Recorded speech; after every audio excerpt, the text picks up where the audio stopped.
नमस्कार विद्यार्थी मित्रांनो. चला तर आपण बघूया MHT CETचं रजिस्ट्रेशन कसं करायचं. सर्वात सुरुवातीला Google Chrome ज्यावेळेस तुम्ही ओपन करत असतात, त्यामध्ये सुरुवातीला आपण MHT CET 2026 असं टाईप करूया. ठीक आहे. टाईप करून झाल्यानंतर सर्वात आधी तुम्हाला स्क्रीनवर home, state, common, entrance, test, CET cell यावर आपण क्लिक करूया. क्लिक करून झाल्यानंतर तुमच्यासमोर एक नवीन विंडो ओपन होते. त्या विंडोमध्ये राईट हँड साईडला जे कॉर्नरला दिसते तुम्हाला ते CET portal for academic year 2026-27 यावर पण आपण क्लिक करूया. क्लिक करून झाल्यानंतर तुमच्यासमोर पुन्हा एकदा नवीन विंडो ओपन होते आहे. या विंडोमध्ये काय आहे? दोन ऑप्शन्स दिले आहेत. लेफ्ट हँड साईडला तुम्हाला साइन इन म्हटलेलं आहे आणि राईट हँड साईडला न्यू युजर्स आहे. तर ज्या विद्यार्थ्यांनी याआधी रजिस्ट्रेशन केलेलं आहे त्यांनी इथे त्यांचा रजिस्टर ईमेल आय डी टाकायचा आहे. तो टाकून झाल्यानंतर इथे पासवर्ड टाकायचा आहे. पासवर्ड झाल्यानंतर ते साइन इन करू शकतात. ठीक आहे. पण आपल्याला जे बघायचं आहे ते न्यू युजरसाठी. तर न्यू युजरसाठी आपण इथे रजिस्टरवर क्लिक करूया. क्लिक करून झाल्यानंतर तुम्हाला इथे मेल आय डी टाकायचा आहे. तो मेल आय डी जो तुम्ही कंटिन्यू यूज करणार आहे, जो बंद पडणार नाही. ठीक आहे. तो ईमेल आय डी टाकून झाल्यानंतर आपल्याला पुढे काय करायचं आहे ते पण आपण बघूया. ठीक आहे. त्यानंतर पासवर्ड टाकायचा आहे. पासवर्ड असाच टाकायचा की जो तुमच्या लक्षात राहील. ठीक आहे. तो पासवर्ड टाकून झाल्यानंतर तो पासवर्ड पुन्हा एकदा तुम्हाला रिटाईप करायचा आहे. ठीक आहे. मग त्यानंतर पुढे काय म्हटलेलं आहे? तुमचं पूर्ण नाव. तुमचं पूर्ण नाव इथे टाकून झाल्यानंतर तुम्हाला तुमची डेट ऑफ बर्थ टाकायची आहे. डेट ऑफ बर्थ टाकून झाली तुमची की मग पुढे काय करायचं आहे तुम्हाला इथे रजिस्टरवर क्लिक करायचं आहे. ठीक आहे. तुमच्या समोर एक स्क्रीन ओपन होते आहे की माझ्या इथे ऑलरेडी मी रजिस्टर केलेलं आहे, त्यामुळे इथे मनमोहन.admin असं शो करतंय. ठीक आहे. तर आपण काय करूया, लॉग वर पुन्हा क्लिक करूया. लॉग वर क्लिक करून झाल्यानंतर तुम्हाला तुमचा इथे मेल आय डी टाकायचा आहे. मेल आय डी टाकून झाल्यानंतर पुढे काय करायचं आहे ते मी तुम्हाला समजावून सांगतो. ही गोष्ट खूप महत्वाची आहे, त्यामुळे तुम्ही लक्ष देऊन ते ऐकलं गेलं पाहिजे. ठीक आहे. त्यानंतर तुमचा पासवर्ड टाकायचा आहे. ठीक आहे. मग इथे साइन इन करून झाल्यानंतर काय ओपन होत आहे ते पण आपण बघूया. हे बघा विद्यार्थी मित्रांनो, तुमच्या समोर एक नवीन स्क्रीन ओपन झाली आहे. इथे स्टुडंटचं नाव आहे. ठीक आहे. नाव नंतर मग तुम्हाला लेफ्ट हँड साईडला सीईटी रजिस्ट्रेशन आहे. त्यानंतर राईट हँड साईडला तुम्हाला प्रोफाईल आहे. एडिट प्रोफाईलवर आपण क्लिक करूया. ठीक आहे. तुम्हाला एक नवीन स्क्रीन दिसते आहे. इथे तुमच्या पर्सनल डिटेल्स. इथे स्टुडंटचं नाव ॲज पर युअर आधार. ठीक आहे. हे ऑटो फ्रेश होत असतं. त्यानंतर तुमची डेट ऑफ बर्थ आहे. त्यानंतर तुमचा अपार आय डी. आता अपार आय डी कसा काढायचा? तर इथे ब्ल्यू कलरची तुम्हाला एक स्ट्रीप दिसते बघा. Click here to view and copy your Aadhaar ID. ठीक आहे. यावर क्लिक करून झाल्यानंतर तुमचं तुम्ही अपार आय डी काढायचा आहे आणि अपार आय डीचा जो नंबर आहे तो बघा. हा बघा तुमचा अपार आय डीचा नंबर दिसतो आहे इथे. ठीक आहे. एक मिनिट, थोडं मोठं झालं आहे. हे बघा 161 वगैरे जो आहे तो तुम्ही इथे एंटर अपार आय डी करायचा आहे. ठीक आहे. हे झाल्यानंतर पुढे काय म्हटलेलं आहे ते पण आपण बघूया. विद्यार्थ्याचं पूर्ण नाव. नाव झाल्यानंतर पुढे काय म्हटलेलं आहे ते पण आपण बघूया बघा. हे बघा. विद्यार्थी मित्रांनो, त्यानंतर इथे दिलेलं आहे स्टुडंट्स फुल नेम. ठीक आहे. ते कुणाच्या बेसिसवर? SSC किंवा HSCच्या मार्कशीट अनुषंगाने. ठीक आहे. त्यानंतर तुमचा मोबाईल नंबर इथे मेन्शन करायचा आहे. त्यानंतर तुमची इथे डेट ऑफ बर्थ इथे मेन्शन करायची आहे. ठीक आहे. त्यानंतर तुमचा मेल आय डी जो ऑलरेडी तुम्ही रजिस्टर केला आहे तोच. त्यानंतर फादर्स नेम, इथे विद्यार्थ्याच्या वडिलांचे नाव. त्यानंतर इथे विद्यार्थ्याच्या आईचे नाव. ठीक आहे. त्यानंतर तो जेंडर आहे. जेंडर म्हणजे कुठला, मेल आहे का फिमेल आहे? मी मेल असल्यामुळे इथे मेल टाकलेला आहे. ठीक आहे. त्यानंतर तुमची मदर टंग कुठली आहे? मराठी, हिंदी, गुजराती. माझी मराठी आहे त्यामुळे मी इथे मराठी टाकलं आणि पुढे गेलोय. त्यानंतर तुम्ही नॅशनॅलिटी काय आहे तुमची? इंडियन आहे, अफगाण आहे, अरेबियन आहे. मी इंडियन असल्यामुळे मी इथे इंडियन टाकलेलं आहे. ठीक आहे. त्यानंतर तुमचं अॅन्युअल इन्कम काय आहे? तुमच्या पॅरेंट्सचं जे अॅन्युअल इन्कम आहे तेच तुम्ही इथे टाकायला पाहिजे. माझं 1 ते 1.5 लाख आहे त्यामुळे मी 1 ते 1.5 लाख टाकलेलं आहे. ठीक आहे. त्यानंतर तुमचं मरायटल स्टेटस म्हणजे तुम्ही मॅरिड आहात का अनमॅरिड? आपण अनमॅरिड आहे त्यामुळे आपण इथे अनमॅरिड टाकायचं. ठीक आहे. त्यानंतर पुढे काय दिलेलं आहे ते पण आपण बघूया. विद्यार्थी मित्रांनो, इथे तुम्हाला ॲड्रेस टाकायचा आहे. ॲड्रेस कुठला टाकायचा आहे? जो तुमच्या आधार कार्डवर मेन्शन आहे तोच ॲड्रेस इथे टाकायचा आहे. ठीक आहे. त्यानंतर हा ॲड्रेस पूर्ण कंप्लीट झाला. त्यामध्ये स्टेट कुठली आहे? महाराष्ट्र असेल तर महाराष्ट्र, अदर स्टेट्स असतील तर अदर स्टेट्स टाकायच्या तुम्ही. ठीक आहे. त्यानंतर तुमचं डिस्ट्रिक्ट कुठलं आहे? तुमचं डिस्ट्रिक्ट येतं नाशिक. ठीक आहे. हे बघा विद्यार्थी मित्र, नाशिक झालं. तालुका कुठला आहे तुमचा? नाशिक. ठीक आहे, नाशिक पण टाकून झालेलं आहे तुमचं. त्यानंतर तुमचं सिलेक्ट विलेज कुठला आहे? नाशिक. आणि आपलं कॉर्पोरेशन टाकायचं. तुमचा जो डिस्ट्रिक्ट आहे तुम्ही तो डिस्ट्रिक्ट टाकायला हवा तिथे. ठीक आहे.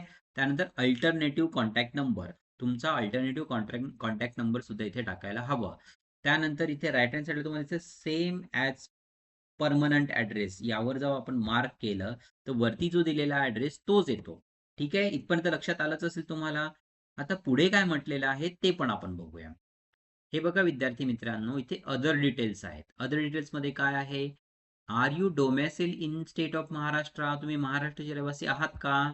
यस असेल तर यस, नो असेल तर नो. मी इथे महाराष्ट्राचा रहिवासी म्हणून यस केलेलं आहे. ठीक आहे. मायनॉरिटी, तुम्ही मायनॉरिटीमध्ये मोडले जातात का नाही? तुम्ही यस केल्यानंतर तुमच्या समोर ऑप्शन्स ओपन असतात बघा. लिंग्विस्टिक मायनॉरिटी कुठली आहे? गुजराती, हिंदी, भोजपुरी, कन्नडा, मल्याळम आपली कुठलीही नसल्यामुळे आपण इथे काय करायचं आहे? नो म्हणून टाकायचं आहे. ठीक आहे. हे बघा विद्यार्थी मित्रांनो, यामध्ये तुम्ही घोळ करू नका. हे बघा वरती जाऊया आपण आणि ते मायनॉरिटीमध्ये काय करायचं आपल्याला? नो असेल तर तुम्ही यस टाकायचं आहे. ठीक आहे. Are you person with disability? तुम्ही डिसॅबिलिटी मध्ये आहात का? असेल तर तुम्ही यस टाका, नसेल तर तुम्ही नो टाका. ठीक आहे, इथपर्यंत समजलं असेलच तुम्हाला. तुम्ही 10th कधी पास झालेला आहात? तुमचं 10th कधी पास झालेलं आहे तुम्ही इथे मेन्शन करायचं. मी ज्यावेळेस पास झालो ते इथे मेन्शन केलेलं आहे. तुमचे पर्सेंटेज हे ऑटोमॅटिकली इथे येतच असतात. त्यानंतर तुम्ही 10th जे बोर्ड केलेलं आहे ते कुठून केलेलं आहे? तुम्ही महाराष्ट्र स्टेटमधनं केलं आहे, सीबीएसई मधनं केलेलं आहे, आयसीएसई मधनं केलेलं आहे, ते तुम्ही इथे टाकायचं. मी महाराष्ट्रामधनं केलं ते महाराष्ट्र टाकलं. त्यानंतर तुमचं सिलेक्ट एसएससी स्कूल स्टेट. तुम्ही एसएससी कुठून पास झालेला आहात? महाराष्ट्र, मध्य प्रदेश किंवा अदर स्टेट. मी इथे महाराष्ट्रामधनं पास झालो, मी महाराष्ट्र टाकलं. ठीक आहे. Are you appearing to 12th? Yes. तुम्ही याआधी पास झालेला असेल तर यस टाका, नसेल तर नो टाका. नो टाकल्यानंतर तुम्हाला डिटेल विचारतं ते तुम्ही कुठल्या वर्षी पास झालेला आहात, तुम्ही कुठल्या बोर्डमधनं पास झालेला आहात ते पण इथे विचारलं आहे. पण मी ऑलरेडी पास झालेला आहे. ठीक आहे. इथे मेन्शन करून झाल्यानंतर पुढे काय म्हटलेलं आहे? नो. आता सेव्ह चेंजेस. सेव्ह चेंजेसवर क्लिक करूया. हा डाटा सेव्ह झाला. आता पुढे काय ओपन होतंय विद्यार्थी ते बघूया आपण. आता आपण सीईटी रजिस्ट्रेशनवर क्लिक करूया.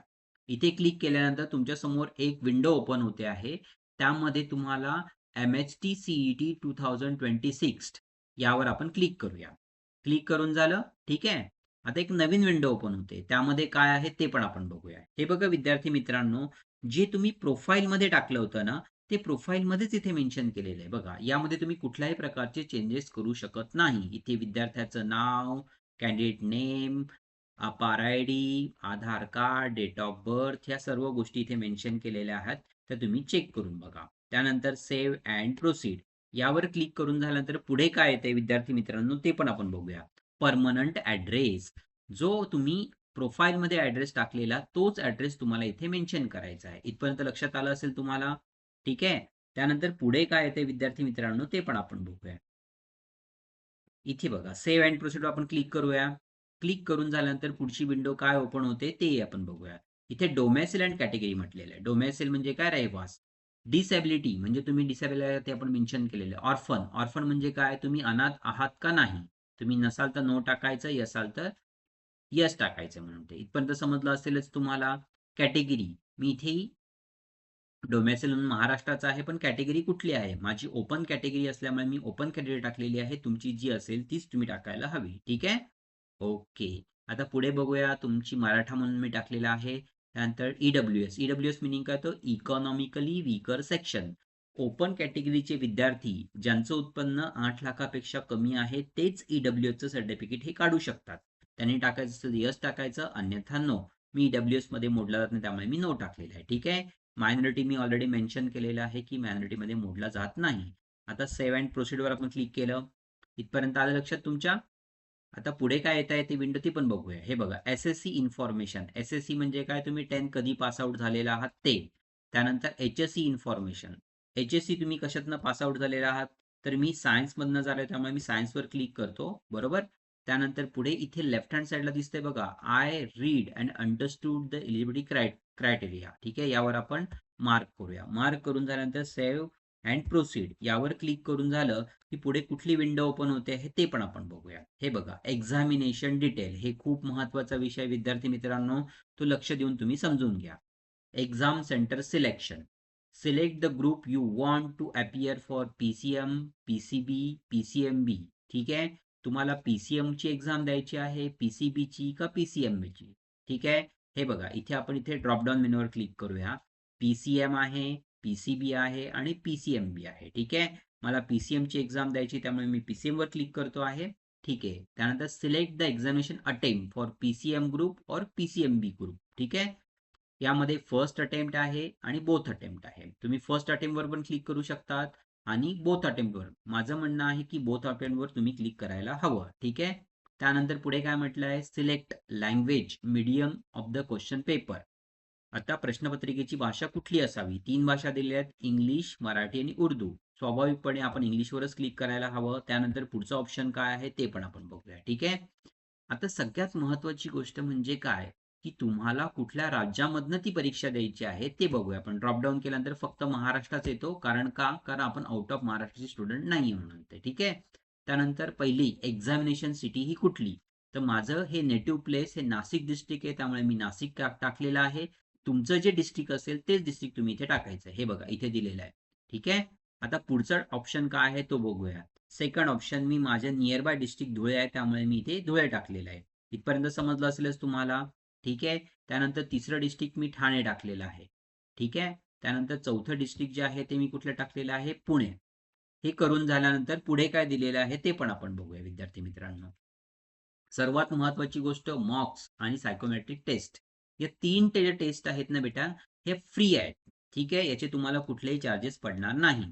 त्यानंतर तुम्हाला ऍडिशनल जर घ्यायचे असेल तर त्याचे तुम्हाला चार्जेस पडतात. इथे बघूया आपण, एक जर घेतली तर किती पैसे पडतात, 118 रुपये तुम्हाला पे करावे लागत असतात. ठीक आहे. तुम्हाला घ्यायची असेल तुम्ही घेऊ शकतात, नसेल घ्यायची तुम्ही इथे 0 मार्क करायचं. ठीक आहे.